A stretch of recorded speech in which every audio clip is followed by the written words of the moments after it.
Good morning. This is Kelly from the Everyday Homeschool. Hey, I just want to say thanks to everybody that is stopping by to take a look at this and say thank you for your patience. This is a really new experience for me. I've had this channel actually for several years and never did anything with it. I just considered it a place to just kind of park some of my videos from my kids in our homeschool over the years, which is why you may find some really random things here that don't even have a title. But just recently I became inspired to do something with the channel and the 11 years experience that I have homeschooling our family, because I actually really do get a lot of questions about our homeschool and how to homeschool and what it's like. I thought, you know what, it'd be great to have all those questions in one place. So I just felt inspired and motivated to finally get around to doing it and put everything in a place. So if you know anyone who would benefit from these videos, please go ahead and share it with them. I'd love for you to comment so that I know what kind of videos you're most interested in watching and what you'd want to know from a mom of 6 who's been homeschooling for 11 years. It's been quite the journey, and I'm not even halfway done because my youngest is only 1. So I've got at least like 17 more years to go. Yeah, this one right here is 3. So yeah, and then I've been just learning a ton about YouTube recently and doing a ton of practice videos and learning all of the ins and outs of how to even make it work. So thank you for the patience from those of you who have put up with videos going up and down and changing their look and all of that. It's a work in progress. I'd love it if you would subscribe and follow me on my progression and this journey of sharing our homeschool with you on YouTube.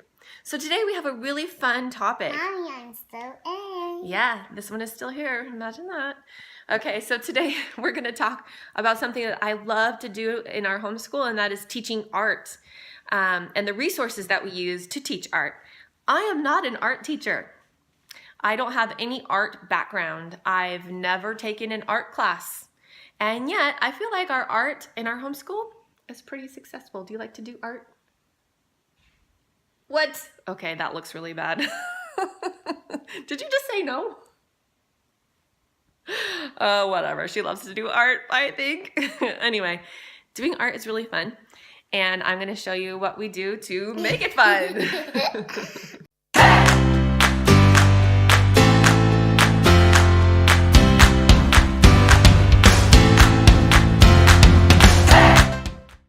Okay, so here's my plan. I'm just gonna show you my stack of stuff and what we've used that worked for us, and the pros and cons of each maybe, and some projects that we've done using the different resources I'm about to show you. So hang tight, and hopefully you'll really enjoy this and find some things that will be useful to you.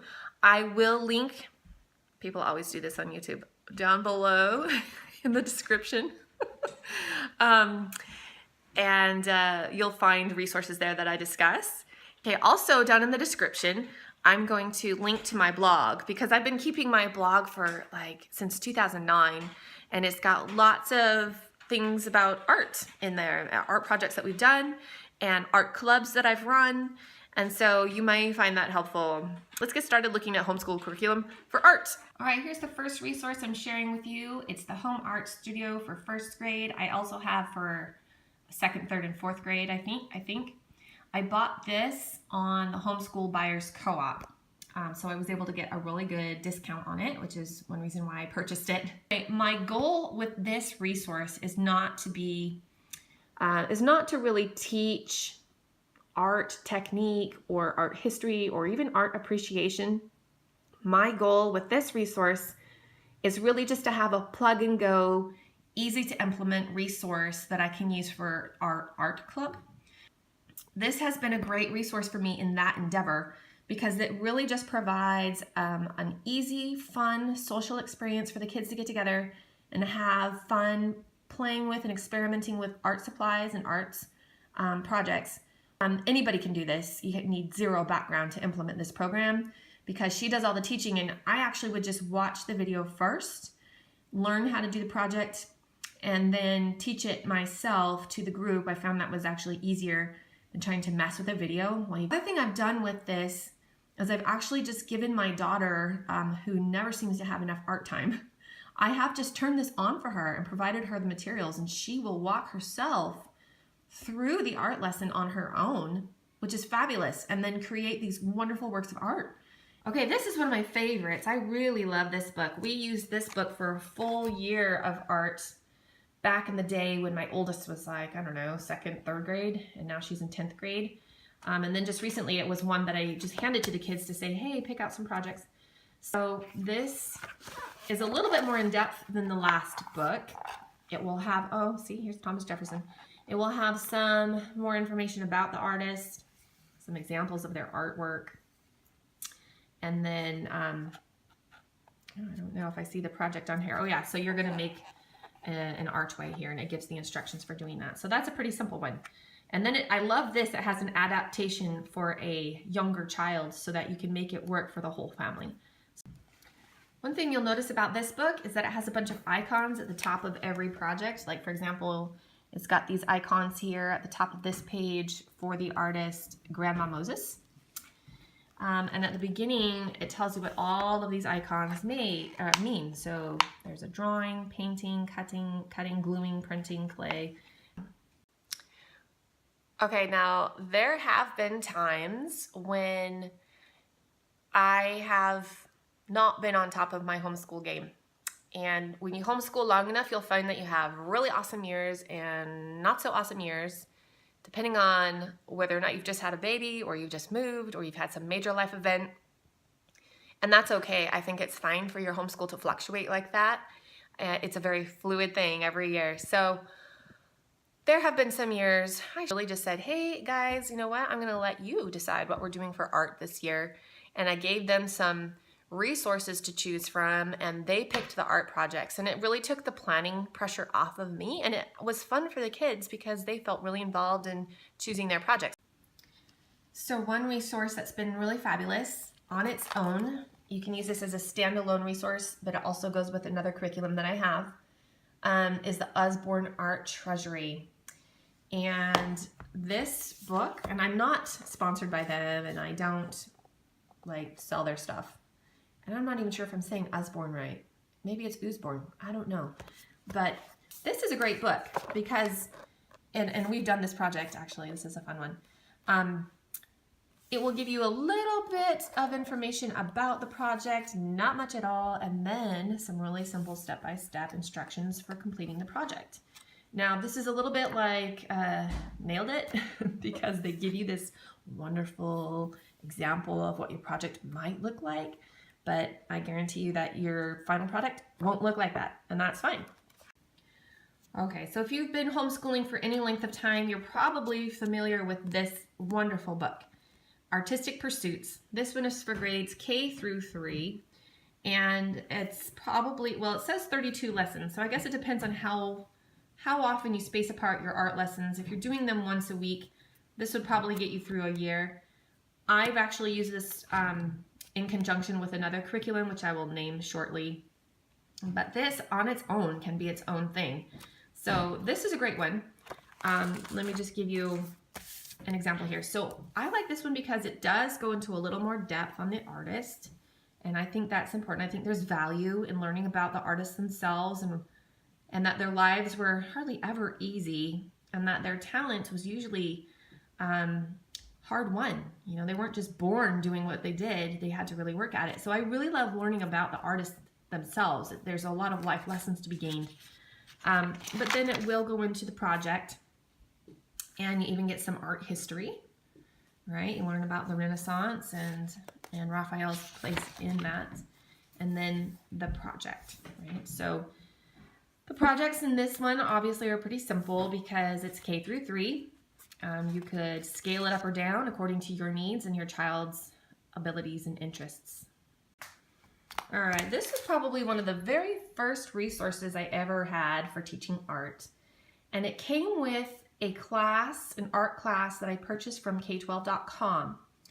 And that was early on in my homeschool years when I felt like I needed some boxed curriculum to help me out. That curriculum had an online component that obviously ran out a long time ago, but the books never run out. And that's why I love books, because you don't have to keep paying for them every year. You buy them and they're yours forever. So this was more of art appreciation. and probably for younger children. I remember using it with the kids when they were little. And here's what we did. We would just open up the book. Sorry, let me take a look at the contents here so you can see it. I won't go through that in great detail, but you can see there's a good variety of artists in here and a good variety of art. So here's one, okay, and I'd show the picture to the kids and just let them stare at it in silence for a while. And then I'd put the book away and say, so-and-so, tell me one thing that you remember about the painting. And I'd go around the different children and ask them for a different detail that they remembered about the painting. And you bring the book back out and you highlight the things that they mentioned. Say, oh yes, you're right, there was someone pointing at the ground on a horse, or yes, there were lots of dogs running in the foreground. Yes, that's right. And that's very Charlotte Mason. So if you're a Charlotte Mason fan, you're probably familiar with that process. But this was really just a very simple introduction to art appreciation for our family. I'll show you just another page or two. Isn't that pretty? So here's some different kinds of artwork, and it does give you information down here so you can share with the kids a little bit. Now, this over here actually has a nicely scripted page where you can ask them questions. Does this seem like a good place for hummingbirds to build a nest? Why or why not? So this will really help you engage the kids in the art and help them think about it maybe in a way that they wouldn't normally. So if you're not really into the messiness of art, but you want your kids to become familiar with art, this is a really good place to start. And I think they have a series of these. This one is about animals, but I know there are some other ones too. I think we had a red one at some point. I don't know where it is. Here's a really cool resource that I got from my son because I asked him what kind of fun elective class he wanted, I think when he was in 5th grade. And now he's 6th grade. So he told me he wanted a drawing class, and I didn't want to fork out money for an art teacher until I was really sure that it was going to be a passion for him. So we explored drawing with this resource, and Mark Kistler, he's another name that you've probably heard of in the homeschool arena. I don't think he's a homeschooler, but I don't know, he seems to be popular. I've seen his name on the Homeschool Buyers Co-op. He has some really fun resources. This book is great because it has some free YouTube videos that coincide with the lessons in this book. And I don't know how many videos there are that coincide with this book, but I know there are quite a few. I think my son got to the point where he ran out of YouTube videos, and so he kind of petered out with this. So I don't know. Depends on what kind of learner you have, whether they're really motivated to do just the book or they need the video and the book. It might be worth subscribing, even if it's a paid membership, to get the videos that go with this. But it's simple, shapes and shading. And with shapes and shading, they learn how to draw some really amazing things. And there's this series of books called Getting to Know the World's Greatest Artists. And if you just wanted to dig into this series and explore these artists and their artwork. All right, so I'm going to actually talk to you about a full curriculum that I really enjoy. Harmony, Fine Arts, and Music Appreciation. This one is for 2nd grade. I also have the one for 1st grade, level 1, in a different notebook here. This is a product that you need to download from the internet, so it's up to you how you want to store it and utilize it. I, as you can see, just have it in this 3-ring binder. So let me open it up for you and show you kind of what it's looking like. So it has the 2 components, like I said. There's art and music, which I think is fantastic that you get music along with your art. So it's fine arts, right? Now, there were several options for how you wanted to implement the curriculum, depending on how much time you had and how in-depth you wanted to be. You could go really simple or you could go in-depth. Looks like I chose option 3 because I like to be hands-on and go in-depth. So for the artist, this is where they really implement the book I was showing you before, Artistic Pursuits. So there are some moving parts to this. You have to have additional resources to go along with the curriculum. So you can see here that it would say something like Lesson 1, page 7 and 8, read the biography for however you say that word, and then view paintings from option 1, weeks 1 through 3. So the one thing I didn't like about this is that you did have to scout around for all the different pieces of this curriculum. Like, you'd have to go find those. And like over here it says, watch a YouTube slideshow. So you'd have to go find that.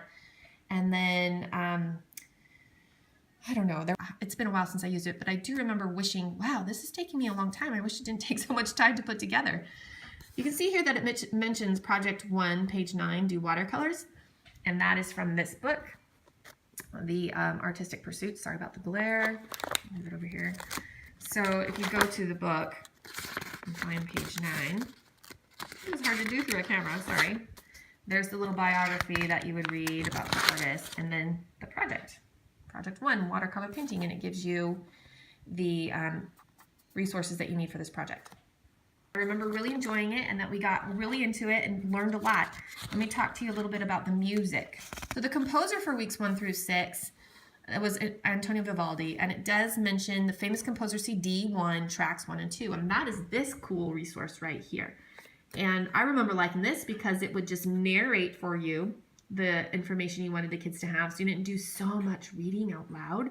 I don't know, but when the kids were little, even still, there's so much reading out loud, and sometimes you get tired of that. So it's nice to have a little bit of it narrated for you.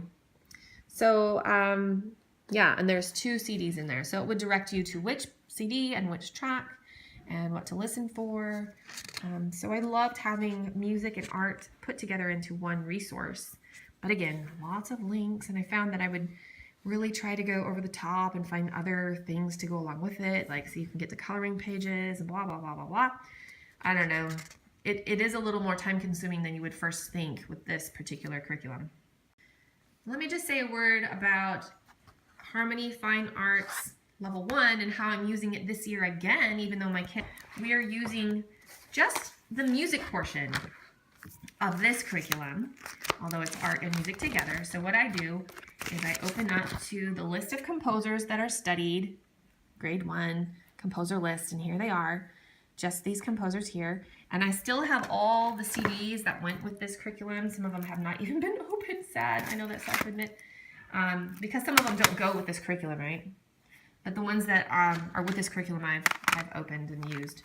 So what I do is I get out the book that goes with this curriculum, and you could just do this with this book and nothing else. You could just use this book for music appreciation. I love this book. It's got these fun caricatures that help you remember something about each person in it. And like, who's this, for example? That is Beethoven right there, babe. So you read about him, and then we would listen to some of his music. And while the kids are listening to me read and listen to the music, I give them some cards here. These came with the Level 1 Harmony Fine Arts curriculum. Like, for example, I would give them this card, and they would sketch it in their notebooks as they were listening, and it gave them something to do with their hands so that they could be busy and quiet while listening. Okay, so here's an example of the card that I had the kids draw, and this is Ruby's rendition of what she saw. So she did this while she was listening to music appreciation. And Sophie has one that she's going to share with us. She is going to share the one she did for this card. Okay, so there you see, it's just something for them to do while they listen. And sometimes it's fun to actually turn the card upside down and make it a right brain activity. All right, so I have one last resource to share with you, and it's probably my favorite one and the one that we're using currently. We've been using it now for, so Meet the Masters is something also that I bought on the Homeschool Buyers Co-op because you can get a really good discount there. It has an online component, but your subscription lasts for like 4 years, 3 or 4 years, I think. So you have a good long while to use it while you've got it. And what I like about it, first of all, is that you can download and print it out. And then you can also, if you don't ever want to have to use the online component again, you just want to have it and keep it forever, you could print out, if you wanted to, well, this would be expensive because it's a lot of color, but you could print out all the paintings that go with each lesson. So let me show you what I mean. I divide each lesson into 2 classes. So the first class is just the online portion, and I will download the lesson the night before, open up the lesson, have it ready to go on the screen in the morning, and then I will gather the kids with me around the computer, open up the lesson, and away we go. It's very simple, minimal preparation, which makes it easy. And it's very high quality. Like the lesson is fantastic.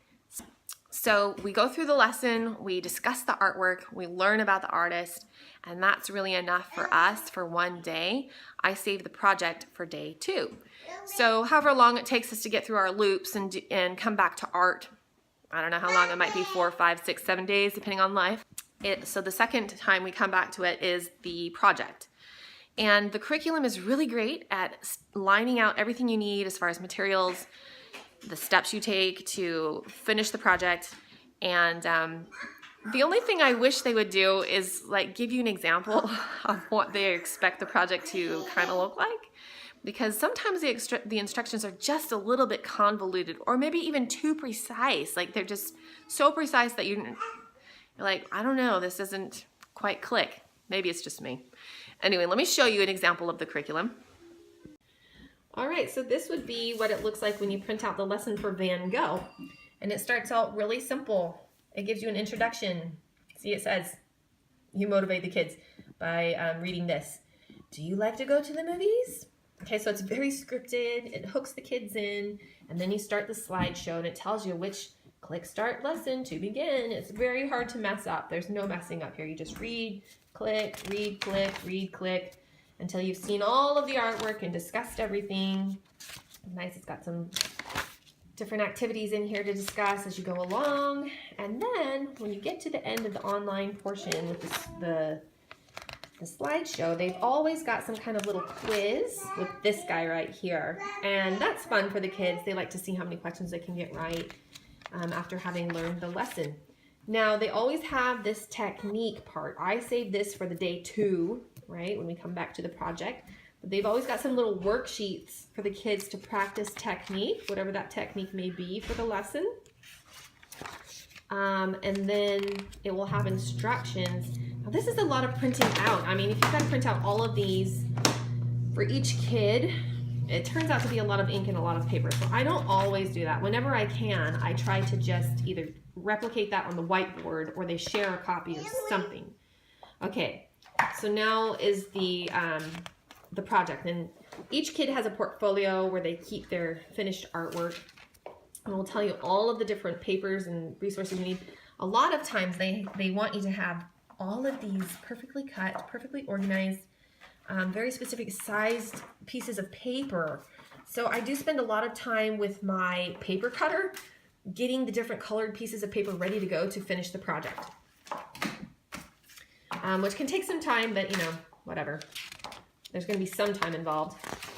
And it will walk you right through to the end of the lesson. It tells you, oh, this is just making the portfolio, duh. Sorry, this is like the very first lesson.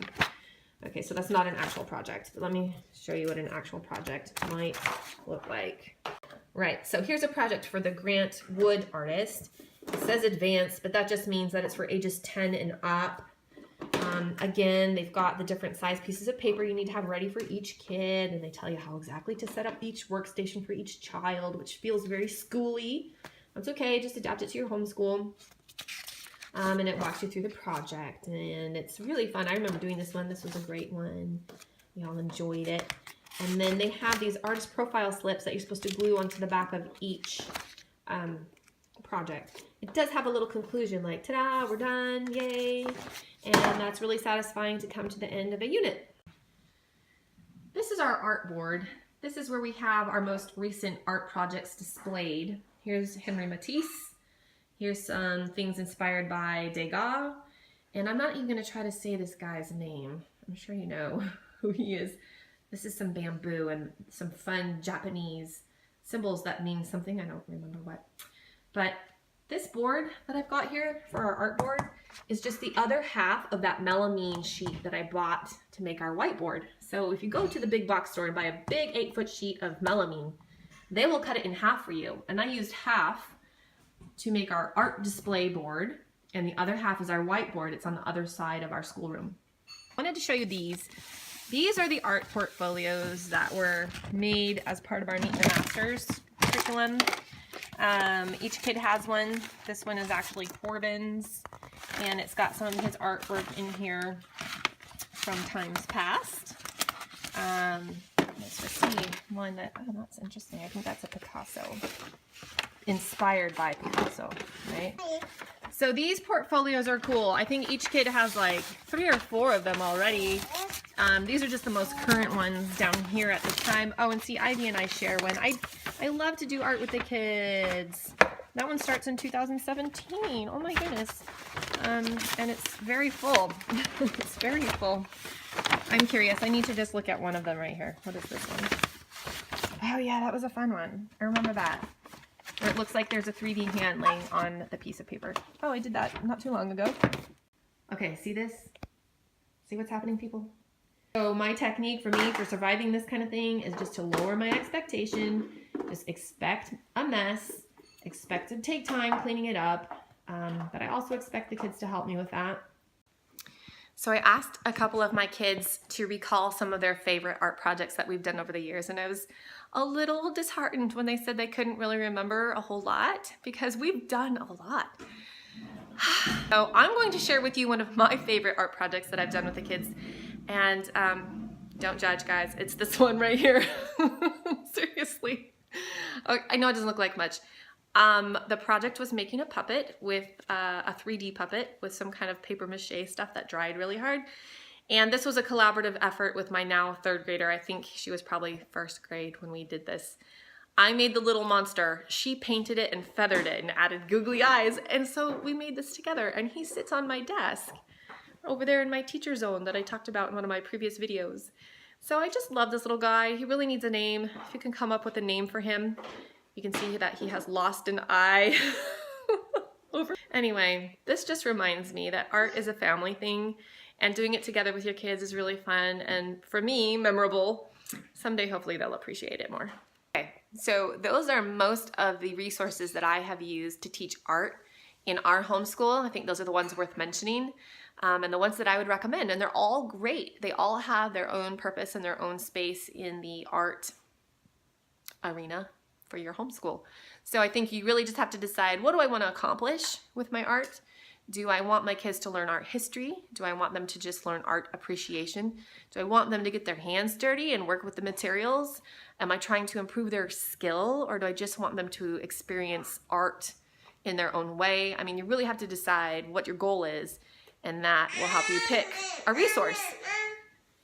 Someone needs me, so I hope some of this was useful. If it was, please give it a thumbs up and share it with somebody who might use it. And I will see you another time. And remember, until then, just keep learning.